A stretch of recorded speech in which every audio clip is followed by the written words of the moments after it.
Hi, greetings in Jesus' name. Pointers along the way are brief, Bible based messages I bring out, God willing, every Saturday, dealing with practical aspects of the Christian life. I hope they will be a blessing to you. You can visit my website at www.c-n-c.org for my articles and books.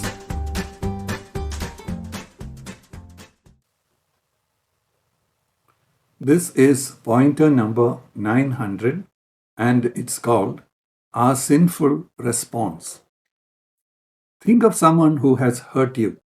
You think that it was unfair, uncalled for, beyond acceptable limits, and especially unexpected from a person like him or her.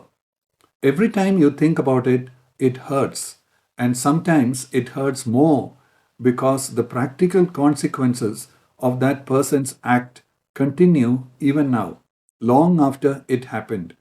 How do you respond?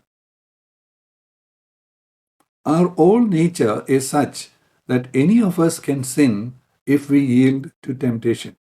And temptation can overpower us when it comes from unexpected directions and at what we would consider as inappropriate moments when we are weak from the circumstances.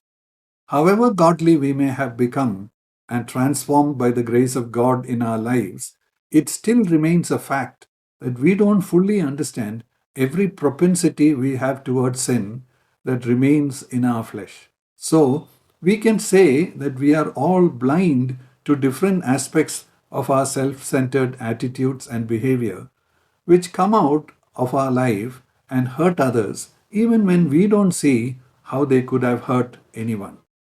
That is not only because we are blind, but also because we have this peculiar tendency to find justifications for anything we do.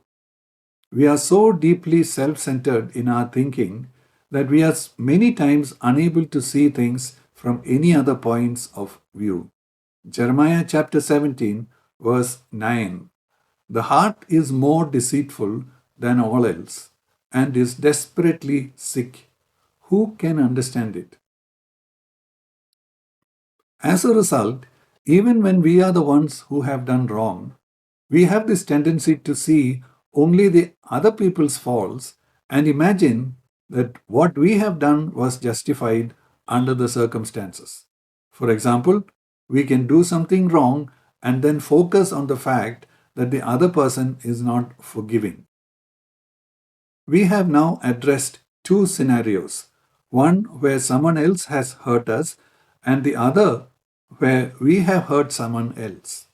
In both cases, isn't it our response to the situation that should come under our judgment mostly? First, take out the log from our own eyes before we try to take out the speck from the others. Matthew chapter 7, verse 3. Why do you look at the speck that is in your brother's eye, but do not notice the log that is in your own eye? But it is my observation from my own life and others, including otherwise godly people, that this is most challenging. Unless we make a determined effort to focus on judging ourselves, we will find ourselves having all kinds of reasons to blame others and to justify ourselves. This is a very crucial area of life to process if our goal is to become truly godly. But the common concept of godliness is about external compliance to disciplines such as church attendance, reading the Bible, praying, etc. But Matthew chapter 23, verses 25 and 26 is extremely relevant to us in this connection. Woe to you, scribes and Pharisees, hypocrites! For you clean the outside of the cup and of the dish, but inside they are full of robbery and self indulgence. You blind Pharisee, first clean the inside of the cup and of the dish, so that the outside of it may also become clean. Next time we have a problem with someone, can we just take up an exercise to keep away for the moment from what the other person has done wrong and focus on what is going on inside us in the way of our inner response.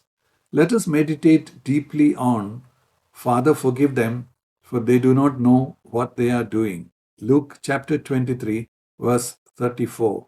This can be the thing that will set us apart from a mere profession of godliness and lead us in the true way of godliness. Let us remember that our heart can be very deceptive when it comes to this. May the Lord bless you in your life as you have listened to these words. Thank you.